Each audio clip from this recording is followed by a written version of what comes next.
আল্লাহ হাফেজ। আসসালামু আলাইকুম রহমতুল্লাহি ওয়া বারাকাতুহু। তো অত্যন্ত গরমের কারণে আগাবেলা বা আপনার সকালে ঘাস কাটতে পারি নাই।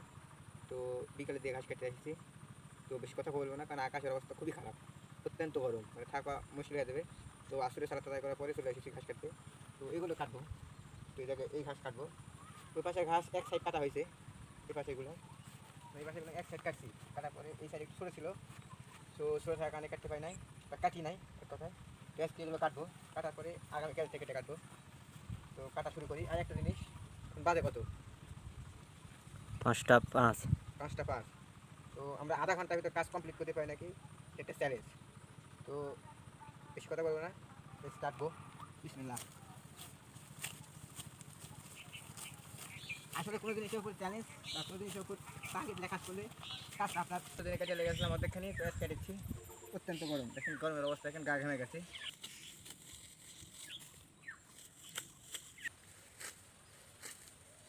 তো মার্শাল্লাহ আমি যে টার্গেট নিয়েছিলাম, তো টার্গেট অনুযায়ী কাটতে পারছি নাকি। বাজে কথা এখন 32 5টা। 32, মানে আমি শুরু করেছিলাম 5টা 5-এ, 35 বাজলে আধা ঘন্টা।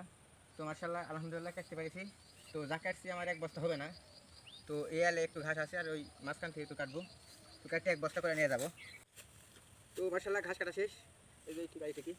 তো এখন আমি বস্তা প্যাকেট করবো। তো বস্তা প্যাকেট নিয়ে বাসে চলে যাবো, কারণ বিলেতে আছে হলো ছাগল। বিসমিল্লাহ। পরিষ্কার একবারে বস্তা তলাইতে পারবে না, আরও কাটা লাগবে নাকি?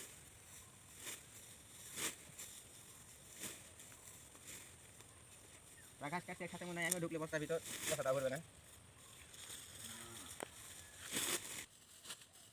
আগে দেখি তো ছোটো টোকা ফেল দিয়ে নেওয়া যাবে নাকি,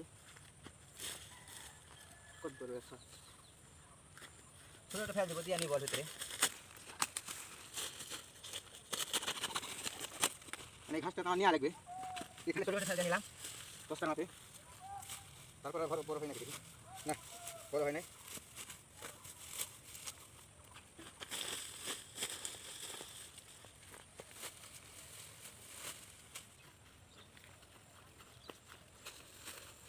বুঝলাম।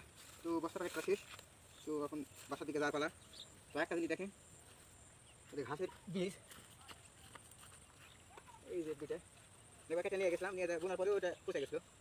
মাসা অনেক সুন্দর কেটে নিয়ে যাবো, খুব মানে পেকে গেছে এটা,